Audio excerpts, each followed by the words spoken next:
Well, another two interesting playoff games where both lower seeds took down the upper seed. The Los Angeles Lakers beat the Memphis Grizzlies, and the Miami Heat beat the Milwaukee Bucks. And what an interesting time. So, first talking about the Lakers, the Lakers taking game one against the Grizzlies is really big. And like for the first 40 minutes, it was a close game, but then John Morant gets past the defender, jumps up to try to dunk on Anthony Davis, can't get it, gets fouled. I think he got fouled, and then he just lands because he's so hot. He lands straight on his hand. Something I don't know the exact details or what's gonna happen with his hand, but it was out for the rest of the game, and that really just turned the tide for the game. Now, hopefully, Ja gets better. That's of course you want to see everyone be healthy, but like just the whole tide of the game shifted. Like suddenly the Lakers just started dominating. Austin Reeves went on a 10-0 run. Austin Reeves, second year undrafted player, 10-0 run. Looking like prime Larry Bird. Rui Hachimura in the third and fourth quarter couldn't miss from three. Pretty much Desmond Bain said that their game plan was to let the others shoot, like Rui Hachimura shoot, and Rui made them pay. That was for sure his best game as a Laker, and probably his best game just overall in his career. And having it be in this game is huge. And then like AD, his defense was really good. He was blocking shots, he was getting strips, he was getting steals, pushing transition. And then LeBron, even though he didn't have the best offensive game, he still had above over 20 points, couple assists. His defense, he had a couple insane blocks, which at 38, that shouldn't be possible. But LeBron James is literally so good at so old, but they were just forcing turnovers. The Grizzlies just went cold. Jaren hit a couple buckets, but then no one else scored in the fourth quarter. And just a dominant game. It was like a 5-point game, or I think less than 5 when Ja got hurt. But then in a 15-0 run, and then they got 6 easy points from transition. In the playoff game in the fourth quarter, 6 easy layups in transition. When do you see that ever happen? And the Grizzlies were just so sloppy. They just had their life sucked out of them. The crowd was dead. They didn't play good, and it's just crazy. The Lakers, they shot 43% from 3. That is really good for them. 87% from the line. I watched a lot of the Laker game because I'm a Laker fan, and they normally don't shoot this well. Yes, they upgraded their shooting from the start of the season when they had Russ and I don't know, Damian Jones, Juan Toscano Anderson. But now they're shooting, especially Rui, also Reeves was hitting shots, and D'Lo wasn't as bad as he was in the play-in game. And if they're shooting this well, this team is scary. They won on the offensive and defensive glass, which is of course a really big sign. And then they just outplayed the Grizzlies. It was a close game from the first 40 minutes, and then just that last 8 minutes, 5 minutes, the Lakers just took over. And on the Grizzlies side, Jaren played good. He had above 30 points. Desmond Bain and Dillon Brooks didn't really shoot that good from 3. You would hope if you're a Grizzlies fan that they would shoot better. And then of course, we don't know what's gonna happen to Ja. Hopefully he gets well soon. But if he's gone, that's such a big swing. Ja was playing was playing pretty good at that point. And if he's not there, then Tyus Jones is gonna have to step up. Dillon Brooks, Desmond Bain, Jaren Jackson, they're all have to step up to to match up against this Lakers team that, yes, they are the 7th seed, but they're a totally different team than what they were at the start of the year. And this is by far the best game the Lakers have played this season. They took a lead and they didn't blow the lead. That's pretty hard to ask for when you watch the Lakers. They've blown so many leads this season. They knocked down their free throws.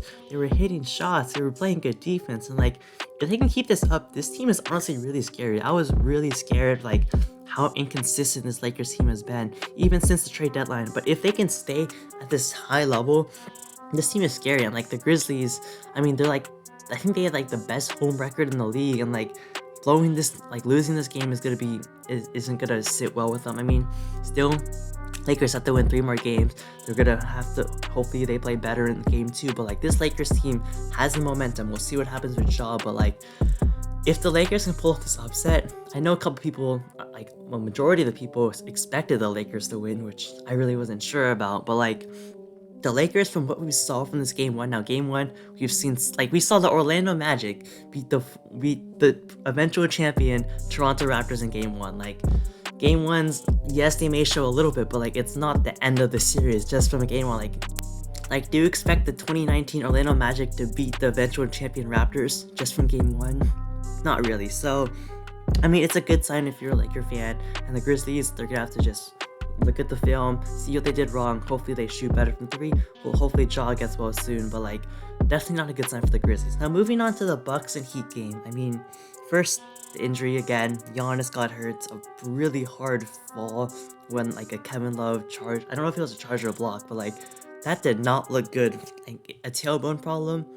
That's not good. Hopefully he can get back soon. And then Tyler Hero hurt his hand, and like a broken hand is no joke, and he's probably out for the series. But like, that's such a big loss for this Heat team. I mean, they needed his shot creation. Like, he was like their primary shot creator. That like if Jimmy or Bam was struggling, they can give the ball to Hero, and he can give them a bucket. And then going back to the Bucks, like they're kind of used to playing without Giannis. Giannis didn't play like, I think he played like 60 games ish, and like so they know how to play without him. Of course, it's a big loss because like if you're losing the MVP, like a top 3 MVP candidate, that's a big loss. But like I still think they can make it work, hopefully. But like honestly, there's pretty much one simple reason why the Heat won this game. It's just that they just shot better. They didn't miss as much as the Bucks. I mean, they shot 10% better from the field, and they shot 36% better from 3.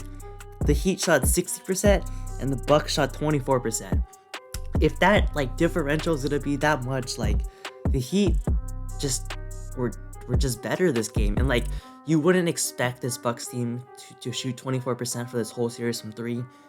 But like, I don't know. It's just the game 1. Like I said, game 1s don't really matter. And like the Bucks have lost a couple game 1s in their whole like in the Giannis era, and they've still won this series. But like, it's I like they shoot 37% from 3 during the regular season, and I expect that to be or more like that, not like in the low 20s. But like still, we'll see. I mean, I still think this Heat team matches up pretty well against the Bucks, but like they're just not as good as they were a couple years ago. But if they're shooting this well, I mean, it's not like you expect like Duncan Robinson, like Caleb Martin, Kevin Love, Gabe Vincent, all knocking down 3s at efficient rate. Like, you really don't expect that, but like, you really don't expect that also to be sustainable. So I still think the Bucks are in a fine situation. Like, hopefully they can get Giannis back. Drew Holiday had 16 and 16.